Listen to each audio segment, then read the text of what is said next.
Welcome back to the Leadership Autopsy, where we talk about everything authentically leadership. I'm Noelle, and today we're going to talk about patience. So leaders talk about urgency, about speed, about hitting the target fast, but today I want to talk about something we don't celebrate enough: patience.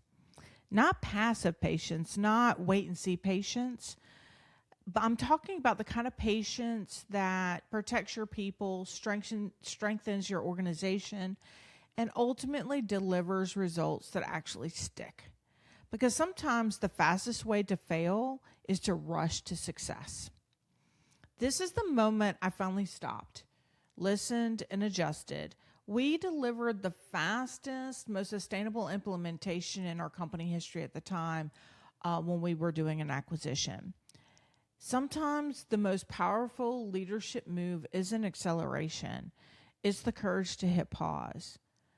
As always, if something you hear strikes you as a leader, make sure you hit the like button. And if you want to know when I post new podcasts, hit that subscribe. So let's get into it. This is the interrogation note around when leadership patience changes culture. 1, 2, 3, 4.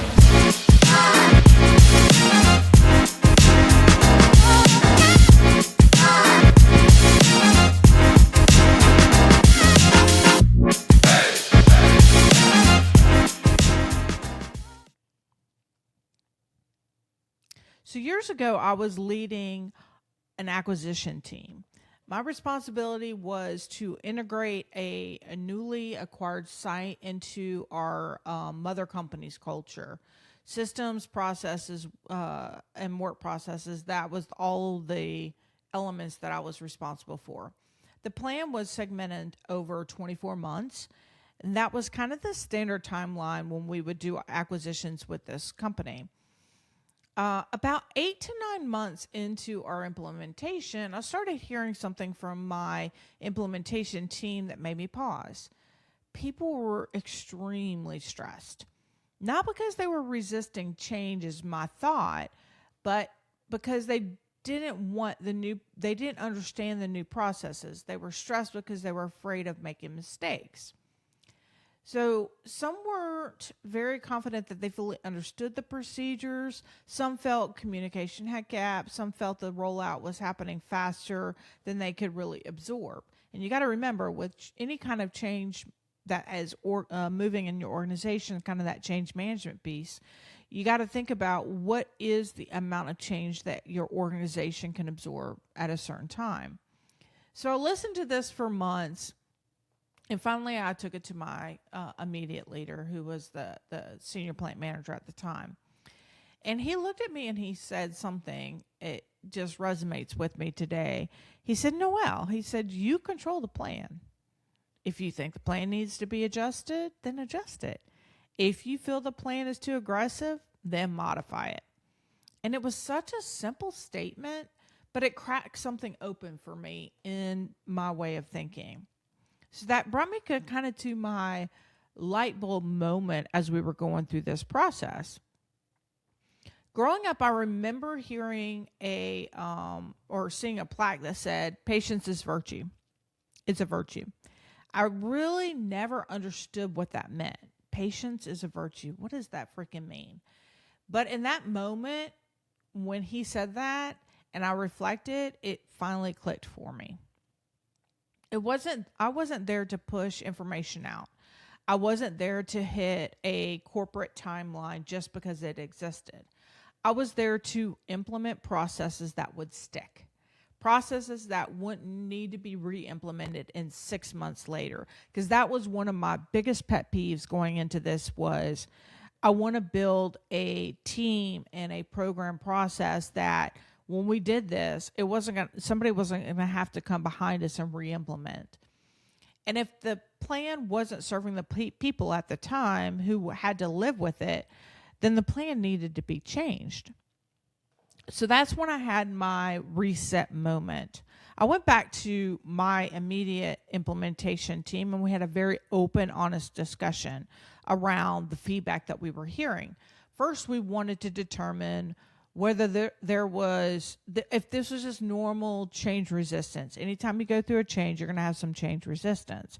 And you as a leader have to decipher between normal change resistance and a real roadblock to sustainable change and a true challenge. So what we did as a team is we built a process map around what are the processes we're implementing, who were involved, and what were the critical resources that were required for each of the steps. And that's when we found the real issue. A few critical roles were definitely the bottleneck in our process implementation. And these people were carrying way too much of the load, and the pace was stretching them way beyond what was reasonable. And as we discussed this as a team, we decided and made a very bold decision. We issued a stop. So what's a stop when you're doing an acquisition and implementation? It was a formal 90-day halt any new implementation stop. We communicated it to our over 680 associates, and we said, we hear your feedback. We're pausing new implementation for 90 days to ensure communication, training, and support are where they need to be, where you feel comfortable with these changes.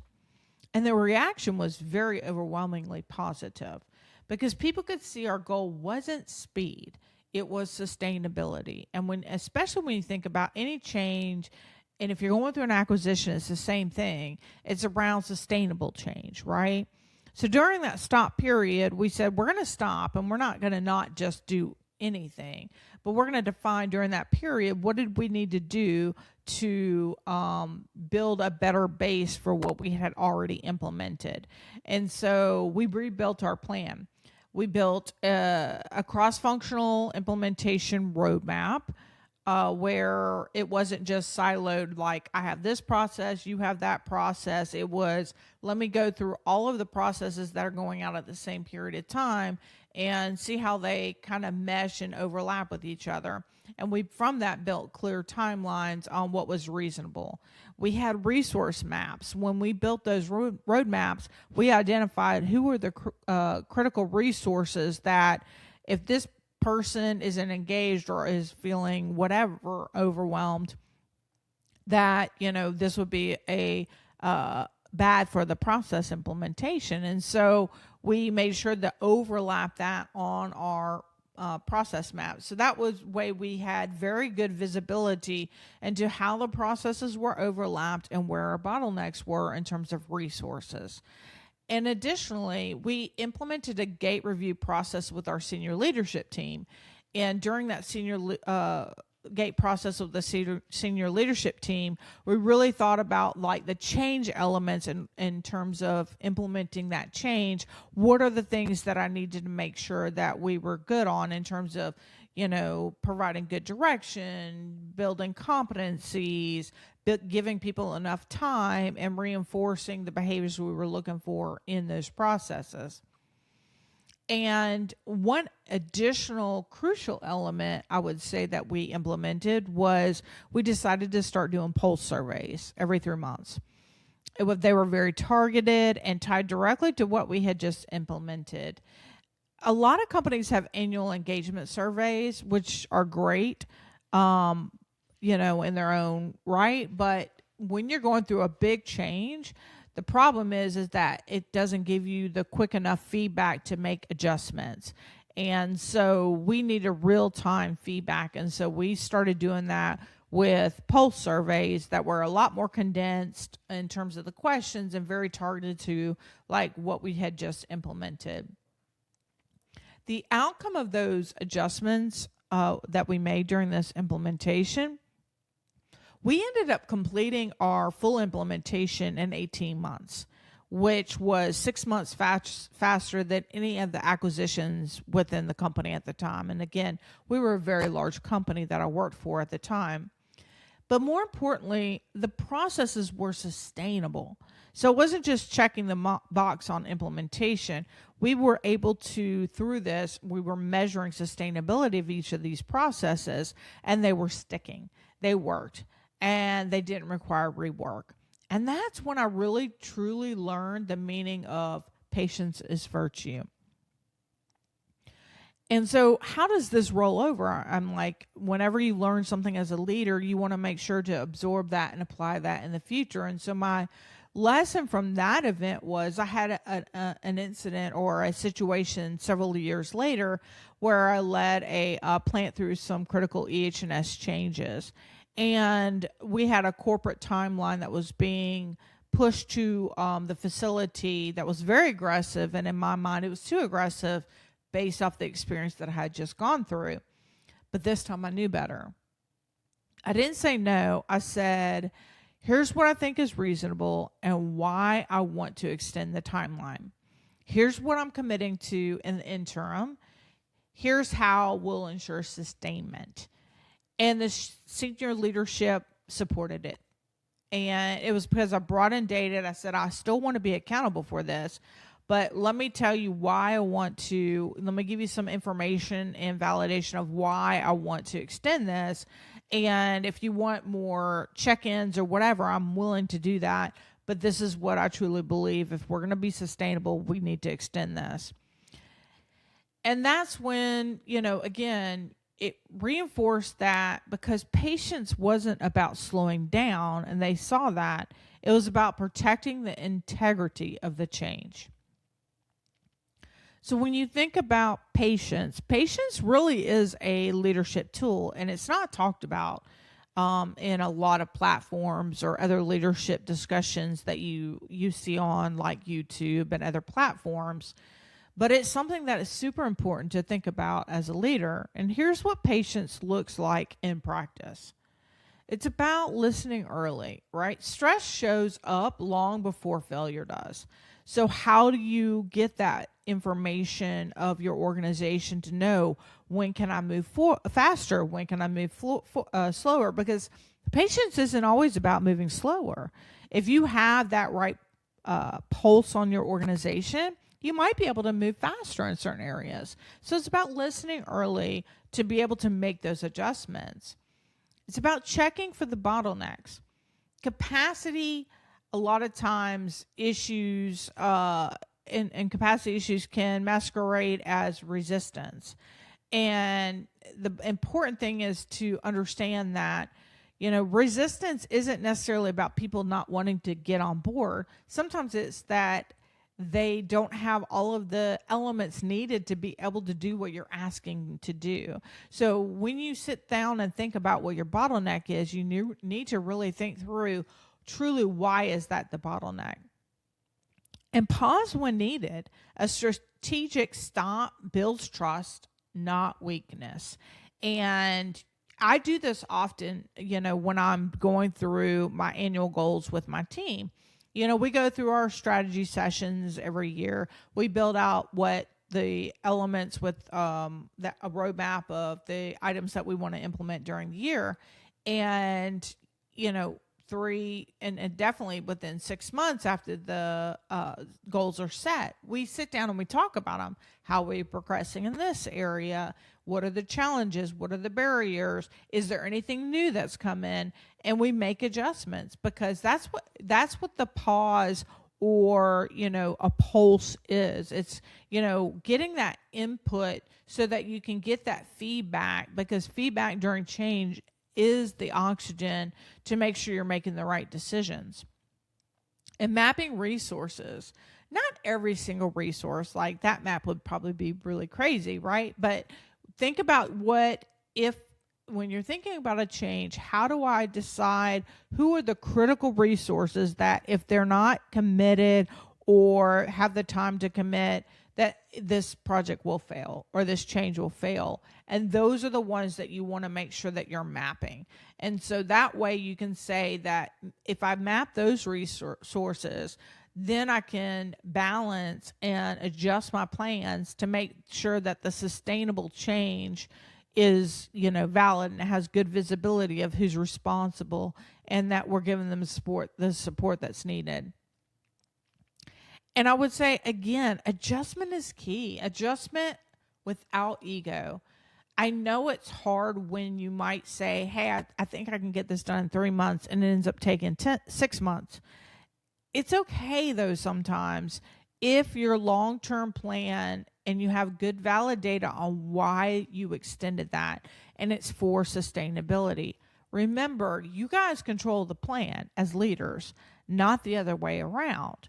And with your team, you need to be able to be flexible with them to know what are they going through, what are the barriers that they're going through. Maybe there was a barrier that you didn't anticipate, and if you still hold them through to the same timeline, are you setting them up for failure, and is that a healthy culture? So it has to be, again, when you think about patience is a virtue, it has to be a two-way dialogue with your team to make sure that you're setting up the right targets and adjusting based off of new information that's coming in.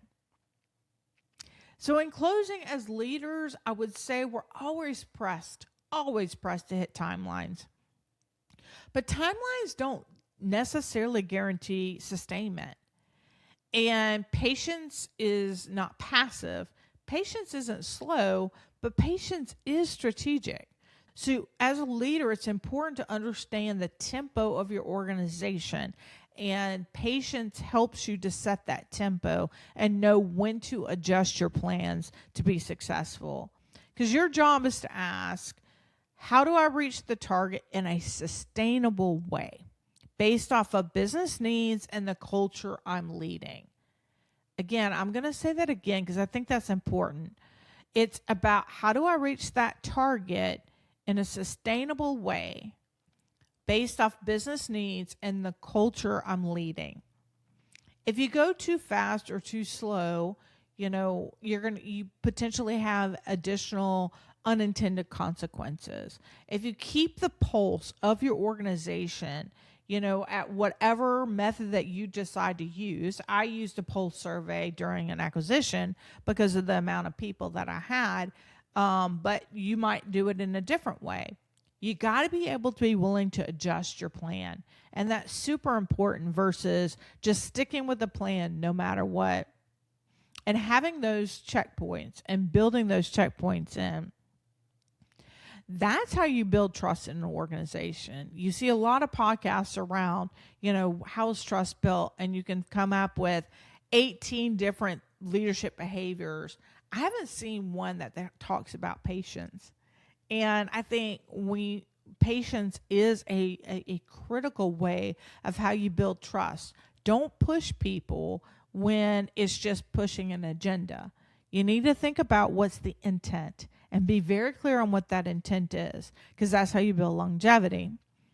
And that's how you build a healthy culture that you can carry any change forward long after any implementation is done.